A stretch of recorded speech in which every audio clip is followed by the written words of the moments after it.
नमस्कार, न्यूज के इकलौते फैमिली शो न्यूज की पाठशाला में आपका स्वागत है। मैं हूं विद्यानाथ झा। सबसे पहले आपको बता दूं कि आज पाठशाला में क्या क्या है और किस किस की क्लास लगी।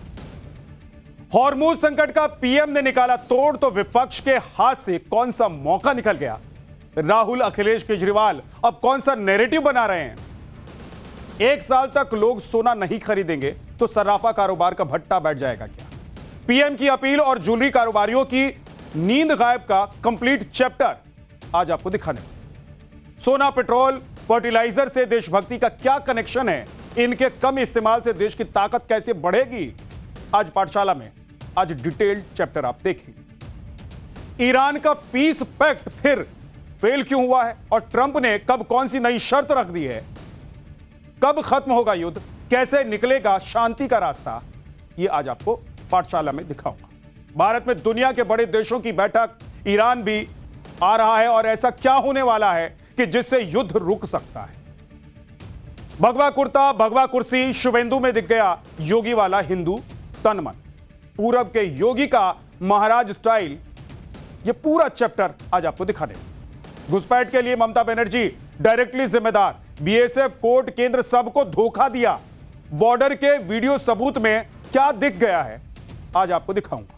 अब आपको हाईवे और एक्सप्रेसवे पर टोल देने के लिए रुकना नहीं पड़ेगा। फिर कैसे टोल कटेगा ये आज आपको बताऊंगा। लेकिन सबसे पहले दिन भर का रिवीजन।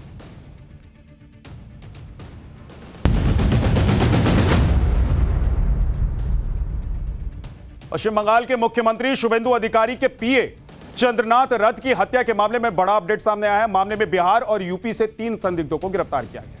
पुलिस ने तीनों आरोपियों को आज कोर्ट में पेश किया, जहां से उन्हें 13 दिन की पुलिस कस्टडी में भेज दिया गया। इनमें 2 आरोपी मयंक राज मिश्रा और विक्की मौर्य को बिहार के बक्सर, जबकि राज सिंह को उत्तर प्रदेश के अयोध्या से गिरफ्तार किया गया है। सुप्रीम कोर्ट में मुख्य न्यायाधीश जस्टिस सूर्यकांत की अध्यक्षता वाली बेंच ने एक बड़ी पहल की शुरुआत की है। दरअसल कोर्ट ने कहा है कि जमानत मामलों की सुनवाई हर हफ्ते या फिर अधिकतम 15 दिन में होनी चाहिए। अदालत ने यह भी साफ किया है कि बेल को सिर्फ कानूनी अधिकार नहीं बल्कि व्यक्तिगत स्वतंत्रता से जुड़ा संवैधानिक मुद्दा माना जाना चाहिए। और अब इन निर्देशों का सीधा असर हजारों लंबित मामलों और जेलों में बंद अंडर ट्रायल कैदियों पर पड़ सकता है। नासिक धर्मांतरण केस की आरोपी निदा खान पर एसआईटी का शिकंजा लगातार कसता जा रहा है और अब एसआईटी ने निदा खान की बैंक पासबुक जब्त की है। साथ ही सूत्रों से मिली जानकारी के मुताबिक निदा खान ने धार्मिक वीडियो के जरिए पीड़िता के धर्म परिवर्तन की कोशिश की थी, जिसके लिए पीड़िता को व्हाट्सएप के जरिए करीब 171 वीडियो भेजे गए थे। जांच में खुलासा हुआ है कि निदा पीड़िता को धार्मिक शिक्षा भी देती थी और नमाज, कलमा पढ़ाना सिखाती थी। साथ ही बुर्का और हिजाब पहनने की भी ट्रेनिंग दिया करती। बॉलीवुड एक्ट्रेस जैकलिन फर्नांडिस को 200 करोड़ के मनी लॉन्ड्रिंग केस में बड़ा झटका लग गया है। दरअसल महाठग सुकेश चंद्रशेखर से जुड़े मामले में ईडी ने जैकलिन के सरकारी गवाह बनने की याचिका पर कड़ा विरोध कर दिया। ईडी का कहना है कि जैकलिन का इस केस में बिहेवियर संदिग्ध रहा है। ईडी ने दिल्ली कोर्ट को बताया है कि उनके पास जैकलिन के खिलाफ सबूत भी हैं। साथ ही ईडी ने यह भी कहा है कि जैकलिन ने जांच के दौरान सहयोग बिल्कुल भी नहीं किया था। नेपाल के त्रिभुवन इंटरनेशनल एयरपोर्ट पर बड़ा हादसा टल गया। दरअसल लैंडिंग के दौरान तुर्की एयरलाइंस के एक प्लेन के टायर में आग लग गई और हादसे के वक्त इस विमान में कुल 278 यात्री और 11 क्रू मेंबर सवार थे, जिनका सुरक्षित रेस्क्यू कर लिया गया। जानकारी के मुताबिक इस्तांबुल से आया विमान जैसे ही रनवे पर उतरा, उसके दाहिने लैंडिंग गियर से धुआं निकलने लग गया, आग की लपटें उठने लग गई। स्थिति को देखते हुए एयरपोर्ट की इमरजेंसी टीम तुरंत मौके पर पहुंची और कुछ ही देर में आग पर काबू पा लिया।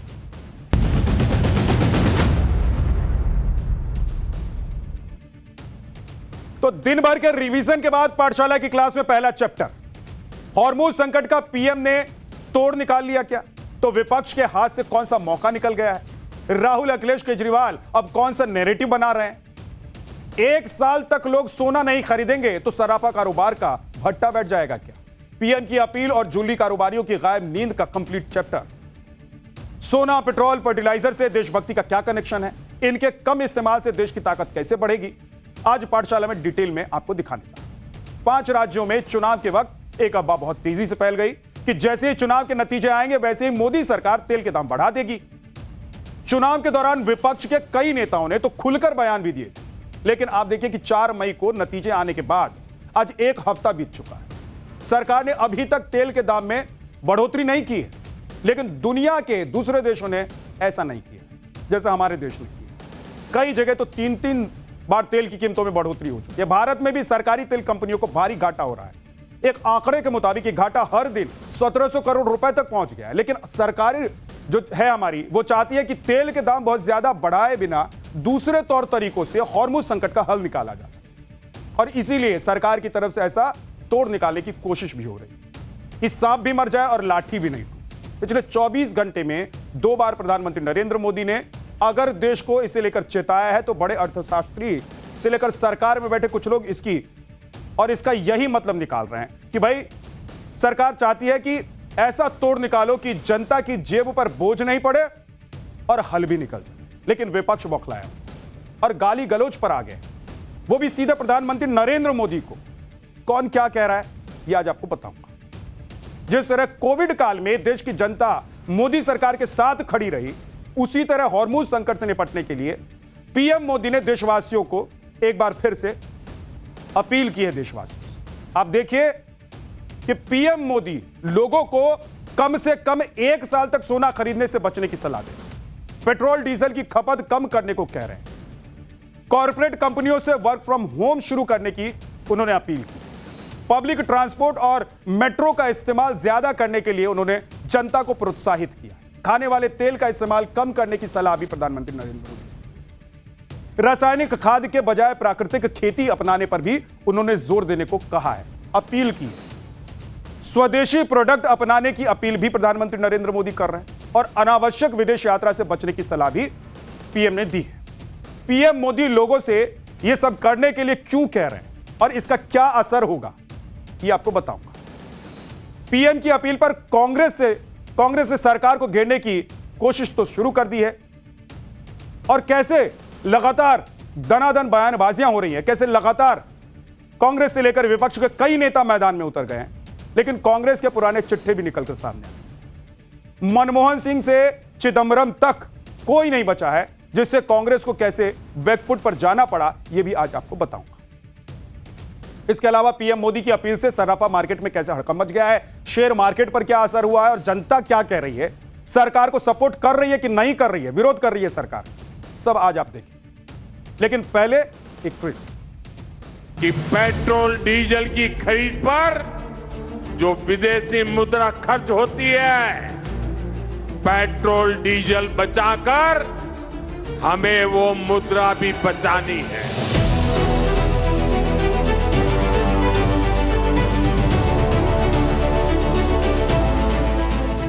मैं आप सबसे, देशवासियों से आग्रह करूंगा कि जब तक हालात सामान्य न हो, हम सोने की खरीद को टालें, गोल्ड की जरूरत नहीं है।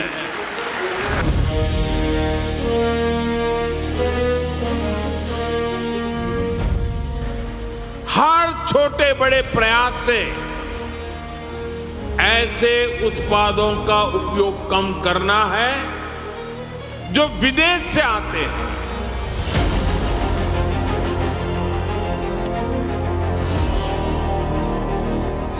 हमारे सर्राफा व्यापार, उनके व्यापारियों, उनके स्टाफ के परिवार, उनके परिवार के लिए बहुत दुर्भाग्यपूर्ण बयान है। अब चुनाव खत्म हो गया तो अब बोझ नहीं उठाएंगे।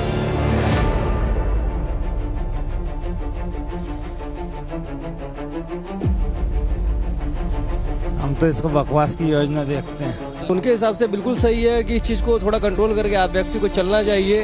हाँ, वैसे तो ये चीज अच्छी ही है, इसमें कुछ भी गलत नहीं है।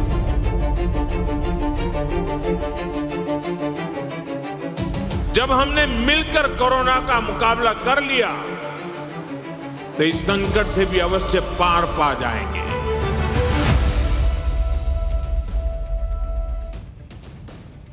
देश की 140 करोड़ जनता से पीएम मोदी की अपील के बाद इंडी गठबंधन में खलबली मची हुई है। ऐसा लग रहा है कि पीएम की अपील का सबसे ज्यादा असर मोदी विरोधी गठबंधन पर ही हुआ। कौन कौन से नेता बेचैन हो उठे, कौन क्या कह रहा है, ये बताने से पहले आपको प्रथम ज्योतिर्लिंग सोमनाथ की कुछ तस्वीरें दिखा देता हूं, क्योंकि सनातन विरोधियों को आज ये तस्वीर बेचैन कर रही है। मौका था सोमनाथ के पुनर्निर्माण के बाद 75 साल पूरा होने का, और इस मौके को खास बनाने के लिए सोमनाथ अमृत महोत्सव समारोह आयोजित किया गया है, जिसमें पीएम मोदी भी शामिल हुए। यह मौका इसलिए खास था क्योंकि आजादी के बाद सोमनाथ मंदिर का पुनर्निर्माण किया गया और आज 11 मई वो तारीख है जब 1951 में देश के पहले राष्ट्रपति डॉक्टर राजेंद्र प्रसाद ने सोमनाथ के नवनिर्मित मंदिर का उद्घाटन किया।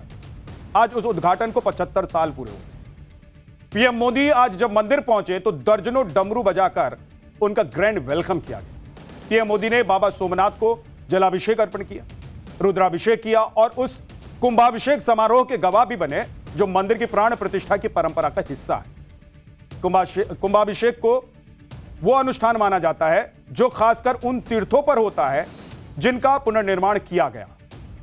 सोमनाथ का पुनर्निर्माण हुआ है, लिहाजा उसका कुंभाभिषेक भी किया गया, जिसमें 11 तीर्थों का जल मंदिर के शिखर पर अभिषेक के लिए इस्तेमाल किया। धर्म ध्वज को पुनः जागृत किया गया। इसके बाद हेलीकॉप्टर से मंदिर पर पुष्प वर्षा कराई गई और भारतीय वायुसेना की प्रसिद्ध सूर्य किरण एरोबेटिक टीम ने ऐतिहासिक एयर शो किया। सोमनाथ का यह दृश्य मंत्रमुग्ध कर देने वाला था। इधर सोमनाथ का दृश्य सनातनियों को चैन और सुकून देने वाला है।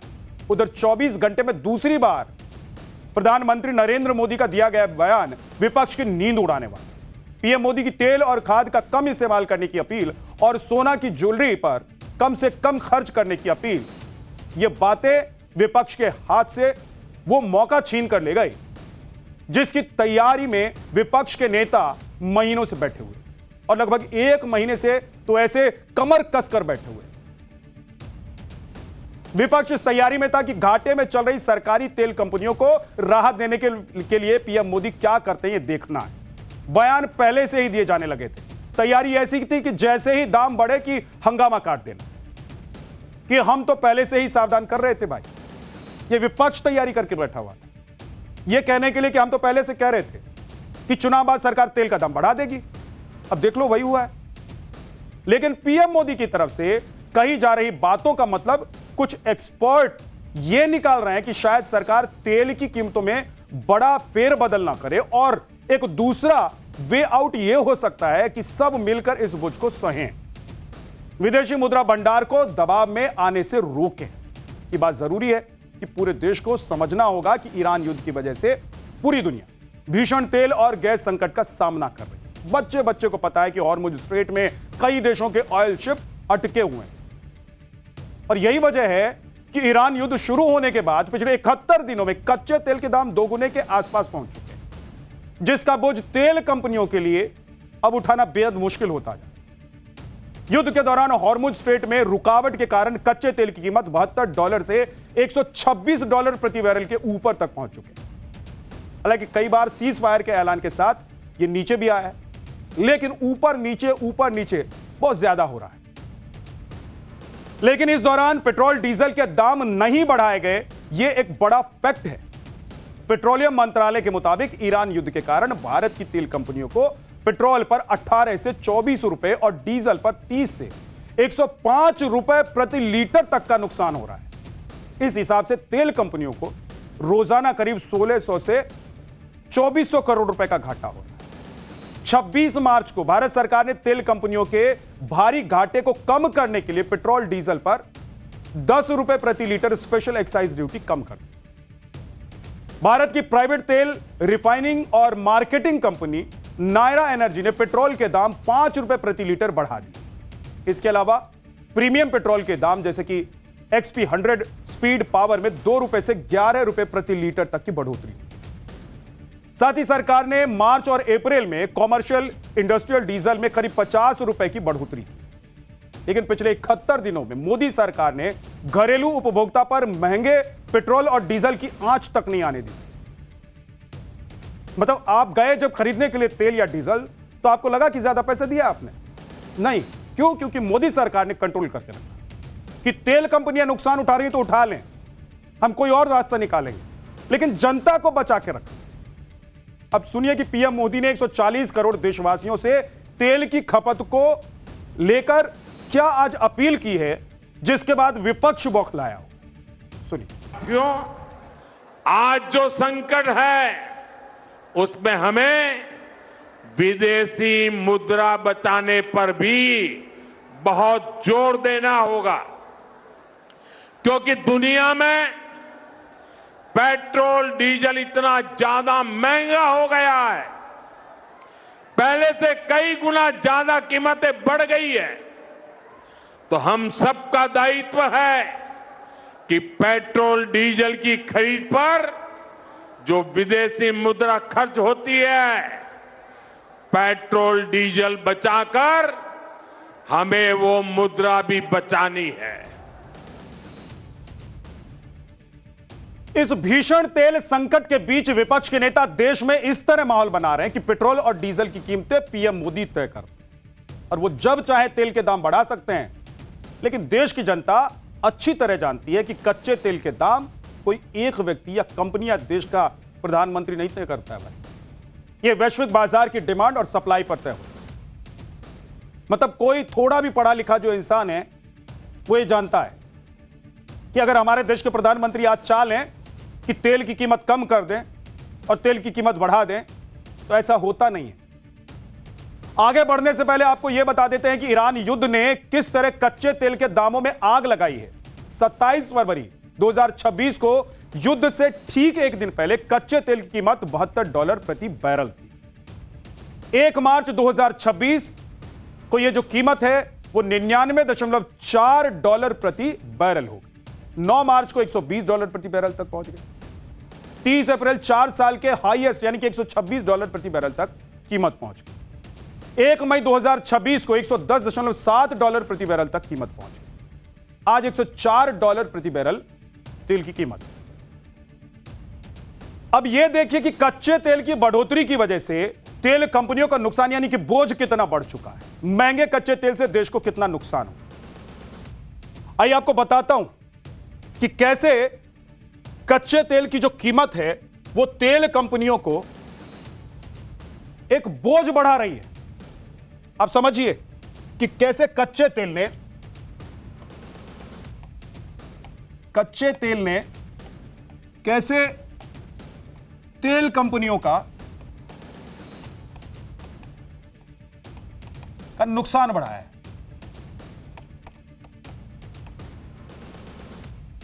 अब सबसे पहले अगर एक दिन के हिसाब से आप समझें कि एक दिन में कितना नुकसान हो रहा है, तो भाई साहब एक दिन का जो नुकसान है वो है 1600 से 2400 करोड़ रुपए। 1600 से 2400 करोड़ रुपए ये नुकसान है एक दिन का, अगर आप हिसाब लगाएं। और ठीक इसी तरीके से अब कंपेयर करके मत लगाइए, क्योंकि एक महीने में जो नुकसान हो रहा है उसको एक दिन से कंप्लीट नहीं किया जा सकता। लेकिन एक महीने का जो मोटा मोटी नुकसान है वो देख लीजिए। एक महीने का जो नुकसान है वो कितना है? यह है 30,000 करोड़। 30,000 करोड़ रुपए एक महीने का। अगर अब तक यानी कि जब से यह युद्ध शुरू हुआ है और अब तक जो नुकसान हुआ है, अब तक का जो नुकसान है वो है 1 लाख करोड़ रुपए का। 1 लाख।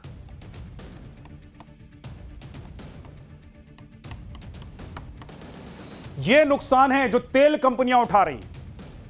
इतना नुकसान तेल कंपनियों का हो चुका है। लेकिन इसके बावजूद क्या हो रहा है? महंगे कच्चे तेल की वजह से लगभग पूरी दुनिया में पेट्रोल और डीजल के जो दाम हैं वो 30 से 50% तक बढ़ चुका है। लेकिन भारत में अब तक दाम नहीं बढ़ाए गए। आज आपको भारत के पड़ोसी देशों का हाल भी देखना चाहिए कि वहां पर क्या चल रहा है। भैया जो विपक्ष वाले कह रहे हैं कि मोदी सरकार कुछ कर ही नहीं रही है, मोदी सरकार ने कुछ किया ही नहीं है, तो आस पड़ोस के जो देश हैं उनके बारे में जरा समझ लीजिए, जान लीजिए। सबसे पहले अपने देश की बात कर लेते हैं। पेट्रोल की कीमत 94.77 रुपए प्रति लीटर है। यह दिल्ली की कीमत मैं आपको बताऊं, देश की राजधानी। और डीजल की कीमत यहां पर है 87.67 रुपए प्रति लीटर। लेकिन पड़ोसी पाकिस्तान का हाल देखिए। पेट्रोल 414.78 रुपए प्रति लीटर डीजल 414.58 रुपए प्रति लीटर। बांग्लादेश में पेट्रोल 140 रुपए, डीजल 1020 रुपए। श्रीलंका में पेट्रोल 410 रुपए लीटर है और डीजल 392 रुपए लीटर है। तो अब आप सोचिए कि हमारे आस पड़ोस के जो मुल्क हैं, देश हैं, वहां पर कितनी आग लगी हुई है। ये हॉर्मुज स्ट्रेट और जो लड़ाई पूरी अमेरिका ने छेड़ी ईरान इजराइल के बीच, जो अभी तक शांत सिर्फ दिखाई दे रहा है। आज पीएम मोदी ने एक बार फिर से तेल की खपत को लेकर एक बार फिर से अपील की है लोगों से। आप एक बार सुनिए। जब तक हालात सामान्य नहीं होते, हम सबको मिलकर छोटे छोटे संकल्प लेने होंगे। मेरी देश के हर नागरिक से अपील है, जहां संभव हो पेट्रोल डीजल का उपयोग कम करें। मेट्रो का उपयोग करें, इलेक्ट्रिक बस और पब्लिक ट्रांसपोर्ट का अधिक इस्तेमाल करें, कार पुलिंग को बढ़ावा दें। जिनके पास कार है वे एक गाड़ी में ज्यादा लोगों को साथ लेकर चलें। जिनके पास ईवी है वे भी दूसरों की मदद के लिए आगे आएं। लेकिन सवाल है कि दाम नहीं बढ़ाए तो कौन सा एहसान किया? क्योंकि आज जब दाम बढ़ाने या संकट के काल में आम लोग याद आ रहे हैं, तो आम लोग ये तो पूछेंगे ना कि भाई जब कच्चे तेल के दाम बहुत कम थे तो कौन सा डीजल पेट्रोल पर बड़ी राहत मिल रही थी या बड़ी राहत दे दी थी। मतलब फायदा हुआ तो सरकार का, घाटा हुआ तो जनता। मीठा मीठा गप और कड़वा कड़वा थू। ये तो गजब की बात हो गई। और ऐसा लग रहा है लोग बात भी कर रहे हैं, इसी तरह से लोग बात कर रहे हैं। ये पब्लिक है, ये सब जानती है। और अगर देश पर कोई संकट है तो सब मिलकर खड़े होंगे, लेकिन जब फायदा होता है तो एलीट बोनस तो कम से कम बनाओ। ऐसा पहली बार नहीं है जब देश महंगे कच्चे तेल के संकट का सामना कर रहा है। इससे पहले 1990 से 91 के खाड़ी युद्ध के दौरान कच्चे तेल की कीमत में भारी उछाल आया था। तब की केंद्र सरकार ने देश में पेट्रोल और डीजल के दाम बढ़ा दिए थे और साथ ही लोगों को संयम से इस्तेमाल करने की भी सलाह दी। 2 अगस्त 1990 खाड़ी युद्ध शुरू होने से पहले दिल्ली में पेट्रोल 9.84 रुपए प्रति लीटर था और डीजल की कीमत थी 4 रुपए के करीब प्रति लीटर। और इसके बाद 15 अक्टूबर 1990 को दाम बढ़ा दिए गए। पेट्रोल 12 रुपए 23 पैसे प्रति लीटर और डीजल 5 रुपए 5 पैसे प्रति लीटर हो। इस युद्ध की वजह से केंद्र सरकार को एलपीजी को छोड़कर पेट्रोल डीजल पर 25% अतिरिक्त सरचार्ज लगाना पड़ गया। लोगों को पेट्रोल डीजल के इस्तेमाल कम करने की सलाह उस वक्त सरकार ने दी थी। सरकारी कार्यालयों में अधिकारियों को सरकारी वाहनों के कम इस्तेमाल के भी निर्देश दिए गए थे। खपत कम करने की कई जगहों पर पेट्रोल पंपों को शाम 7 बजे तक बंद करने का आदेश जारी कर दिया था ताकि कम खपत हो। लोग खरीदेंगे नहीं, खपत कम होगी, लोगों को नहीं मिलेगा। रेलवे और उद्योग को डीजल की खपत 10% कम करने का टारगेट भी उस वक्त दिया गया और इसके अलावा केरोसिन की कॉमर्शियल इस्तेमाल पर भी रोक लगा दी गई। कच्चे तेल के इंपोर्ट को सीमित करने की कोशिशें भी की गई ताकि विदेशी मुद्रा भंडार को बचाया जा सके। लेकिन इन सब के बावजूद देश को विदेशी मुद्रा संकट का सामना करना पड़ा, जिसकी वजह से सोना गिरवी रखना पड़ा और आईएमएफ से मदद भी ली गई। पीएम मोदी की अपील के बाद बहुत लोगों के मन में यह सवाल होगा कि पीएम ने सोना खरीदने को क्यों मना कर दिया। अगर लोग सोना खरीदना बंद कर देंगे तो इससे देश को क्या फायदा होगा। विपक्ष तो कह ही रहा है कि भाई ये कौन सी बात हो गई कि लोग सोना खरीदना बंद कर दें। अब मोदी क्यों लोगों की जेब पर कंट्रोल करेंगे, यह विपक्ष पूछ रहा है। क्या मोदी कहेंगे कि 5 रुपए खर्च करो, 10 रुपए खर्च करो, सोना खरीदो, चांदी खरीदो। विपक्ष तो मोदी की अपील को बेतुकी और बकवास बता रहा है, लेकिन ऐसा है नहीं।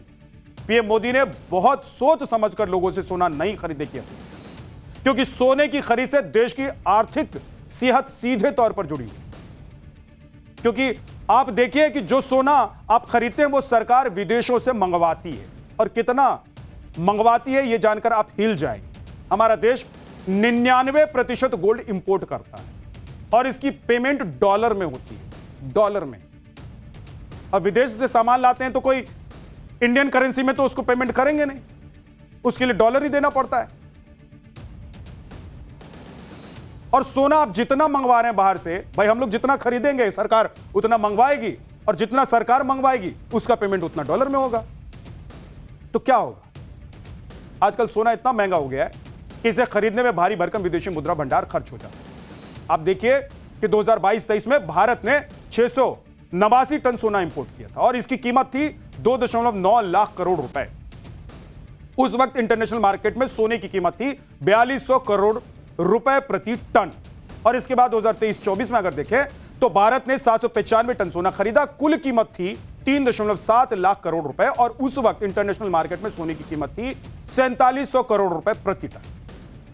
2024-25 का भी आंकड़ा एक बार देख लीजिए। भारत ने कुल 669 टन सोना इंपोर्ट किया और 4.4 लाख करोड़ रुपए डॉलर में चुकाए। इसके बाद इस साल सोने की इंटरनेशनल मार्केट में कीमत थी 6500 करोड़ रुपए प्रति टन।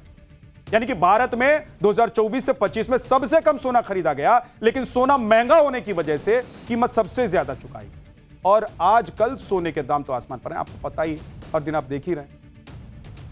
आज इंटरनेशनल मार्केट में सोने की कीमत 1,54,000 रुपए। तो सोचिए कि भारत को कितने गुना ज्यादा कीमत चुकानी पड़ेगी।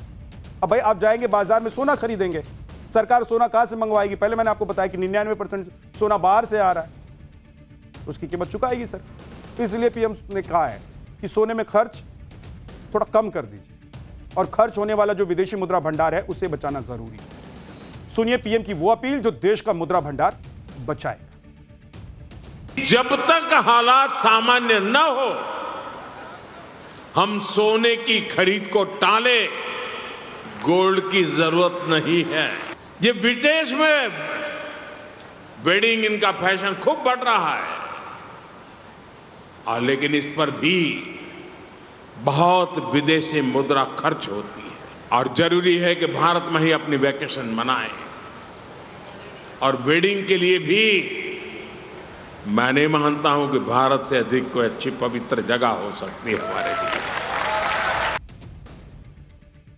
लेकिन पीएम मोदी की अपील पर विरोधी दलों का अपना तर्क है। राहुल से लेकर अखिलेश तक किसने क्या कहा है बताता हूं।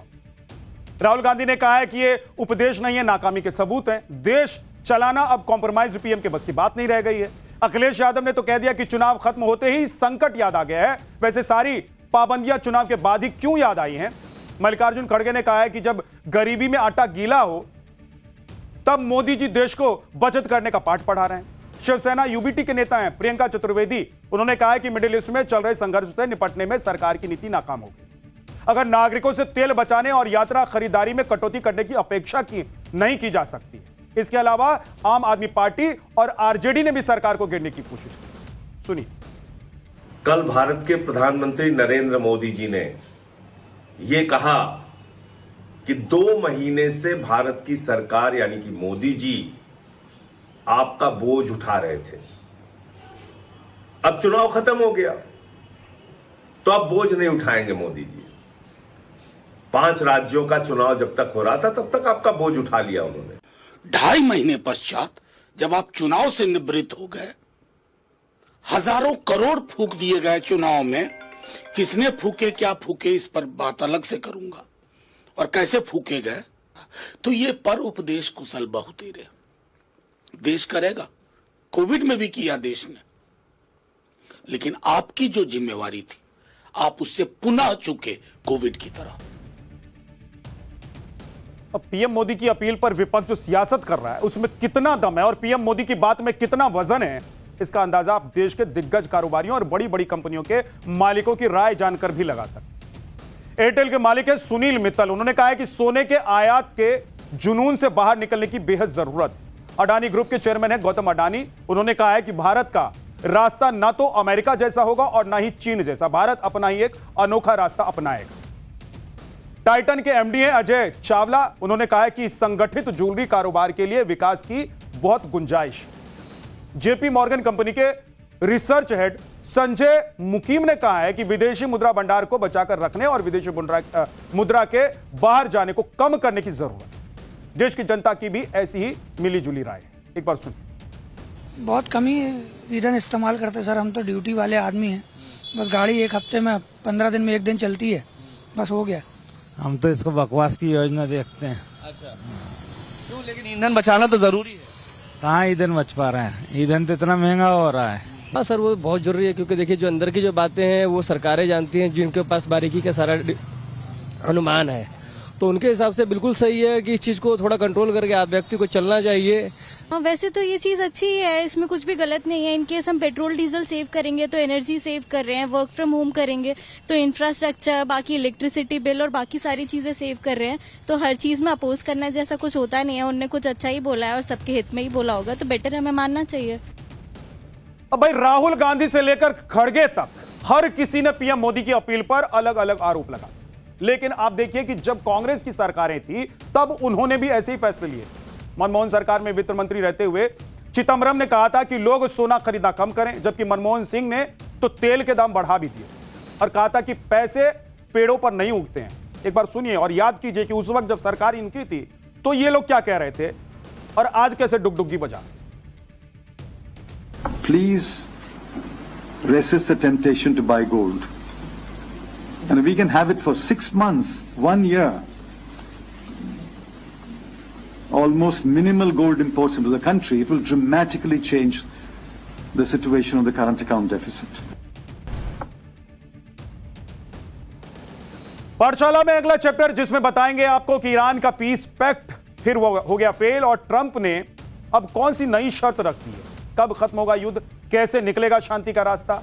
भारत में दुनिया के बड़े देशों की बैठक हो रही है, ईरान भी आ रहा है। ऐसा क्या होने वाला है कि जिससे युद्ध रुक सकता है। हो सकता है कि आपको यह सुनकर बुरा लगे, लेकिन बढ़ते हुए बरकस टांग खींचने की कोशिश होती जा रही है और इन दिनों तेजी से बढ़ते भारत के साथ भी ऐसा ही हो रहा है। अमेरिका, चीन से लेकर कई यूरोपियन देश, सबको लगता है कि भारत कैसे इतनी तेजी से ऊपर बढ़ सकता है, मतलब एकदम रॉकेट की तरफ भारत बढ़ रहा है। तो दुनिया देख नहीं पा रही है और अपने अपने तरीके से ये देश इसी में लगे हुए हैं कि भारत को कैसे रोका जा सके, भारत की टांगे कैसे खींची जा सके, अवरोध कैसे खड़ा किया जा सके। अब देखिए कि जब पूरी दुनिया में ईरान अमेरिका युद्ध के बाद हाहाकार मचा हुआ था, दुनिया के बड़े बड़े देश संकटों से जूझ रहे थे, उस वक्त भी भारत को मजबूती से खड़ा रहना आता था और भारत मजबूती से खड़ा रहा। पीएम मोदी के विजन और विश्व गुरु वाले जज्बे का ही असर था कि भारत में पेट्रोल डीजल के दाम नहीं बढ़े। भारत ने महंगाई को काबू में रखा, जरूरी सामान की सप्लाई चेन को टूटने नहीं दिया, न थोक में नौकरियां गई, न रोजगार पर बहुत बड़ा असर पड़ा।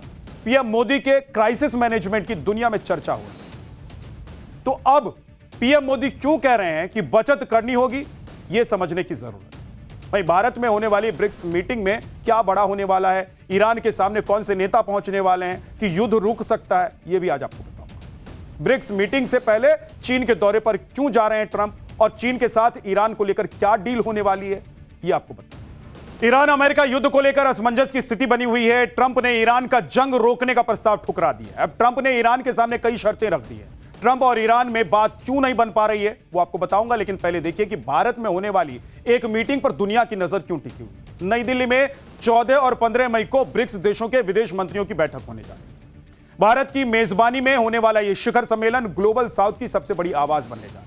भारत के पास ब्रिक्स की अध्यक्षता ऐसे समय में आई है जब ट्रंप ईरान के साथ युद्ध में उलझे हुए हैं और ऐसे समय में भारत में हो रही यह बैठक इसलिए अहम हो जाती है क्योंकि ब्रिक्स में ईरान के विदेश मंत्री अब्बास अरागची के आने की बात भी कही जा रही है। इससे पहले यह भी खबर आई थी कि ईरान के कानून और अंतरराष्ट्रीय मामलों के उप विदेश मंत्री काजेम गरीबाबादी के भी ब्रिक्स शिखर सम्मेलन में भाग लेने की संभावना है। अगर ऐसा होता है तो युद्ध शुरू होने के बाद ईरान और यूएई आमने सामने हो और 11 सदस्यों वाला ब्रिक्स ट्रंप के खिलाफ एकजुट होकर कोई बड़ा फैसला भी ले सकता है और इसमें भारत अहम भूमिका निभा सकता है। ब्रिक्स देशों में भारत के अलावा ब्राजील, रूस, चीन, दक्षिण अफ्रीका, इथोपिया, ईरान, मिस्र, यूएई और इंडोनेशिया शामिल। ब्रिक्स देशों की ताकत का अंदाजा इसी बात से लगाया जा सकता है कि दुनिया की सबसे तेजी से बढ़ती अर्थव्यवस्था वाले देश ब्रिक्स में शामिल।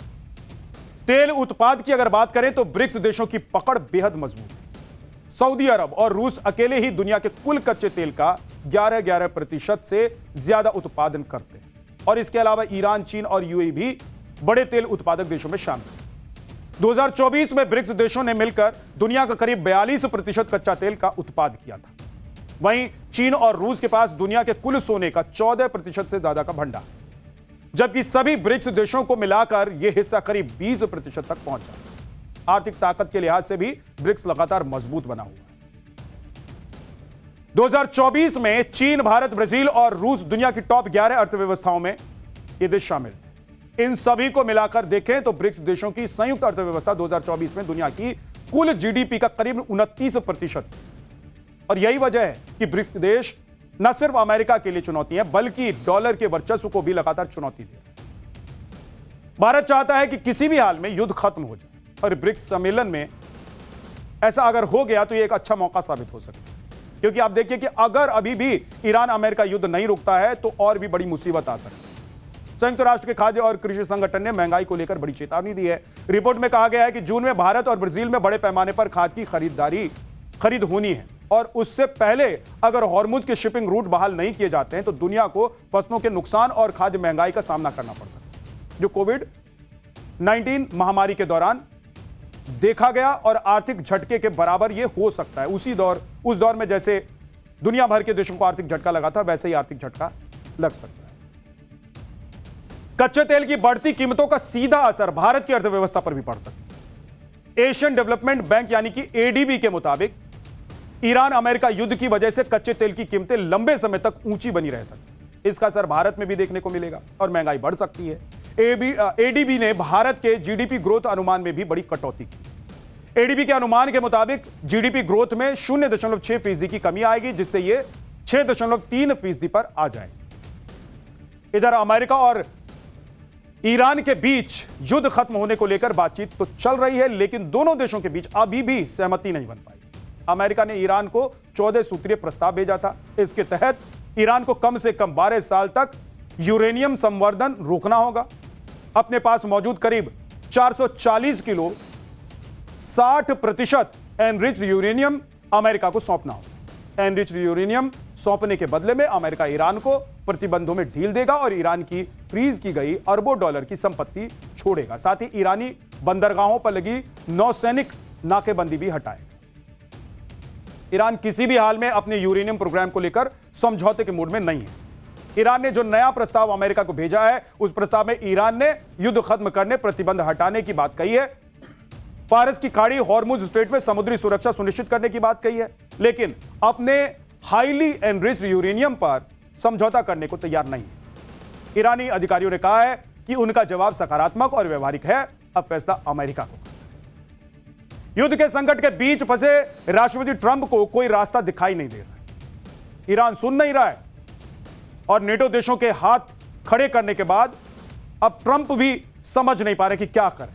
और इस सब के बीच अब ट्रंप चीन जा रहे हैं। आज चीन के विदेश मंत्रालय ने इस बात की जानकारी भी दी है कि राष्ट्रपति शी जिनपिंग के निमंत्रण पर डोनाल्ड ट्रंप 13 से 15 मई तक चीन की राजकीय यात्रा पर रहेंगे। सबसे हैरान करने वाली बात तो यह है कि ट्रंप पूरे 9 साल बाद चीन जा रहे हैं। इससे पहले वो साल 2017 में चीन गए। अब सवाल यह है कि आखिर 9 साल बाद ट्रंप को अचानक चीन जाने की जरूरत क्यों पड़? अब इससे आप समझ भी सकते हैं कि यह मजबूरी में है या जरूरी है। मतलब ट्रंप जो अपने आप को दुनिया का सबसे शक्तिशाली व्यक्ति मानते हैं और माना जाता है कि अमेरिका का राष्ट्रपति दुनिया का सबसे शक्तिशाली व्यक्ति होता है, वो उसके पास जा रहा है जिसे वो फूटी आंख नहीं सुहाता। खैर, आगे बढ़ते हैं। पाठशाला में अब अगला चक्र। भगवा कुर्ता, भगवा कुर्सी, शुभेंदु में दिख गया योगी वाला हिंदू तन मन, हिंदू दर्शन, पूरब के योगी का महाराज, ये स्टाइल डिकोड आज करने वाला हूं। और फिर घुसपैठ के लिए कैसे ममता बनर्जी डायरेक्टली जिम्मेदार हैं, बीएसएफ, कोर्ट, केंद्र, कैसे सबको धोखा दिया ममता बनर्जी ने। बॉर्डर के वीडियो सबूत में पूरी सच्चाई आपको कैसे कैद हुई है, ये दिखाने वाला। लेकिन पहले बात बंगाल के शुभेंदु अधिकारी, जो योगी आदित्यनाथ से एक इंस्पायर हैं और योगी मॉडल को बंगाल में उतारने में वो लगे हुए।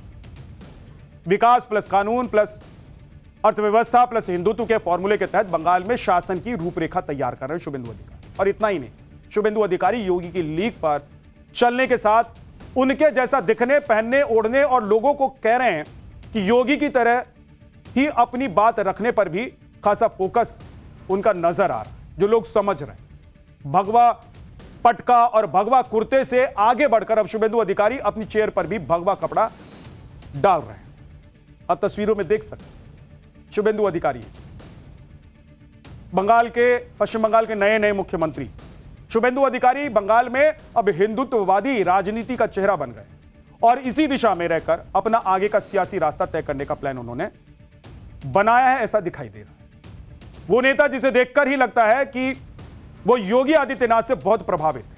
अपराधी, माफिया, गुंडों और घुसपैठियों पर शुभेंदु के बयानों को अलग अलग तरीके से अगर देखें और बहुत बारीकी से अगर सुना जाए तो उसमें भी योगी आदित्यनाथ की छाप आपको सीधे सीधे दिखाई देती है। भवानीपुर में जीत के बाद शुभेंदु अधिकारी ने सीधे सीधे कहा कि उन्हें मुस्लिमों का नहीं बल्कि हिंदुओं का वोट मिला और यह जीत हिंदुत्व की जीत। यह बयान महज बयान नहीं है, यह बंगाल के आगे के भविष्य की राजनीति का ट्रेलर भी है। बंगाल में शुभेंदु अधिकारी योगी मॉडल लाने की तैयारी कर रहे हैं और इसकी तस्वीर चुनाव नतीजे आने के बाद दिखाई देती है। यह तस्वीर बड़े ध्यान से आप देखिए, करीब 3 हफ्ते पहले की यह तस्वीर है। शुभेंदु अधिकारी योगी आदित्यनाथ के पास उन्हें भगवा पटका पहनाने जाते हैं, लेकिन उससे पहले शुभेंदु पैरों में पहनी चप्पल को साइड में रख देते हैं। फिर सीएम योगी को पटका पहना और उनके सामने साष्टांग दंडवत हो जाते। जब शुभेंदु अधिकारी से पूछा गया कि उन्होंने ऐसा क्यों किया तो उन्होंने जवाब दिया कि वो गोरखपीठ के पीठाधीश्वर हैं, वो महाराज हैं, वो योगी हैं, संत हैं, इसलिए उनका सम्मान इसी तरह से होना चाहिए। तभी से दोनों के बीच के कनेक्शन को लेकर बातें भी। और इसके बाद शपथ ग्रहण के दौरान सीएम योगी आदित्यनाथ ने मंच पर शुभेंदु का स्वागत करते हुए भगवा पटका उन्हें पहनाया था। यह तस्वीर देखिए, यह शपथ ग्रहण के दिन की तस्वीर है। बंगाल चुनाव शुरू होने से लेकर खत्म होने तक ये दोनों तस्वीरें चर्चा में बनी रही। शुभेंदु योगी से इतने इंप्रेस्ड थे कि वो चाहते थे कि जिस तरह से यूपी में योगी गुंडों और बदमाशों को सबक सिखा रहे हैं वही काम वो बंगाल में आकर भी। अब जब शुभेंदु ने सत्ता संभाल ली है तो वो पूरी तरह से योगी फेवर में नजर भी आ रहे हैं। योगी आदित्यनाथ की ऑफिस की कुर्सी में जिस तरह का भगवा तौलिया लगा दिया गया है, ठीक वैसा ही तौलिया अब शुभेंदु अधिकारी की कुर्सी पर भी नजर आने लगा है। देखकर लोग तो यही कह रहे हैं कि शुभेंदु अधिकारी योगी को आत्मसात करना चाहते हैं। हिंदुत्व और कानून व्यवस्था पर हार्ड लाइन लेने के लिए वो अपनी छवि योगी आदित्यनाथ की जैसी बनानी चाहते हैं और यूपी की तरह ही बंगाल को भी विकास के रास्ते पर लेकर जाना चाहते हैं। शुभेंदु अधिकारी सीएम योगी की तरह तेज और तुरंत फैसला लेने की नीति भी अपना रहे हैं। पश्चिम बंगाल में बीजेपी सरकार के गठन के बाद मुख्यमंत्री शुभेंदु अधिकारी की अध्यक्षता में हुई पहली कैबिनेट बैठक में कई अहम फैसले लिए गए। इसमें आयुष्मान भारत, बेटी बचाओ बेटी पढ़ाओ जैसी केंद्र की योजनाओं को बंगाल में लागू करने का फैसला लिया गया। नौकरशाहों की केंद्रीय ट्रेनिंग और बीएनएस लागू करने से लेकर 2015 से बंद भर्ती प्रक्रिया शुरू करने का फैसला भी लिया।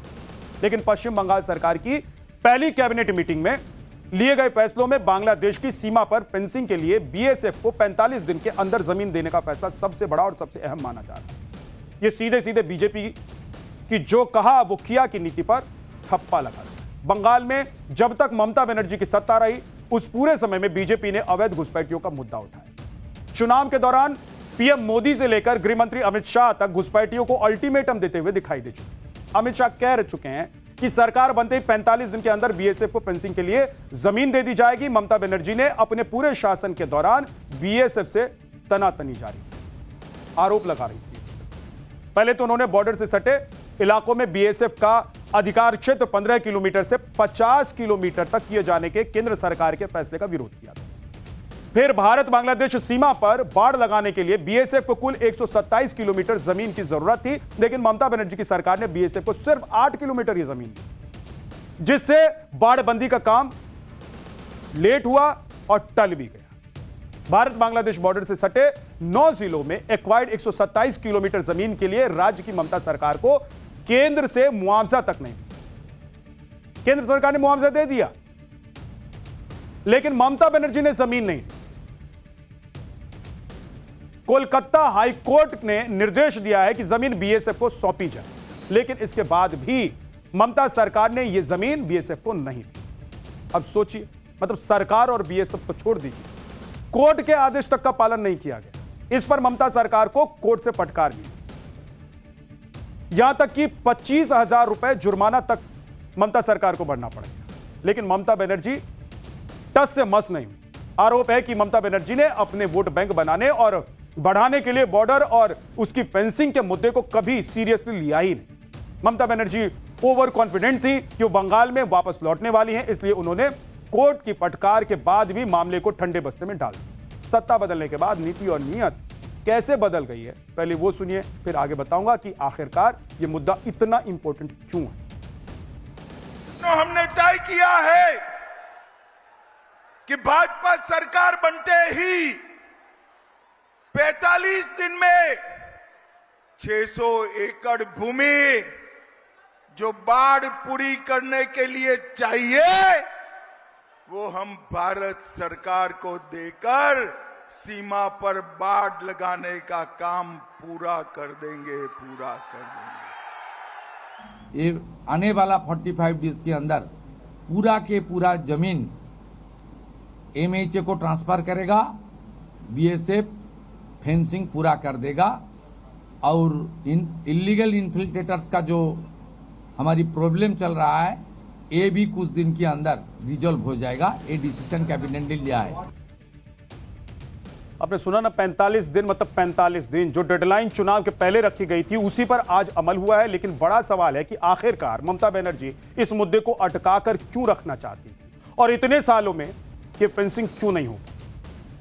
भारत और बांग्लादेश आपस में तकरीबन 4097 किलोमीटर लंबी अंतर्राष्ट्रीय सीमा शेयर करते हैं, जिसमें से पश्चिम बंगाल बांग्लादेश के साथ सबसे लंबी यानी कि तकरीबन 2217 किलोमीटर लंबी सीमा साझा करता है। 2217 किलोमीटर लंबी सीमा जो कि खास तौर पर नदी और मैदानी इलाके में फैली हुई है, इसमें से 1647 किलोमीटर से ज्यादा हिस्से पर फेंसिंग हो चुकी है। लेकिन 570 किलोमीटर का इलाका ऐसा है जिस पर पाबंदी और बाड़बंदी अभी तक नहीं हो पाई। 570 किलोमीटर में 112 किलोमीटर का वो इलाका है जहां पर फेंसिंग संभव नहीं है। क्यों संभव नहीं है वो भी आपको बता दें।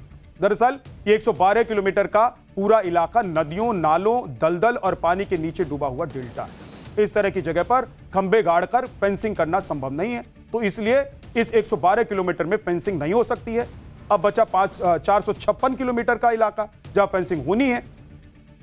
यही इलाका है जहां पर बाढ़ न होने की वजह से घुसपैठिए बिना रोक टोक भारत की सीमा में दाखिल हुए और इतने सालों से यही खुला बॉर्डर आतंकियों और तस्करों के लिए रेड कारपेट का काम करता रहा।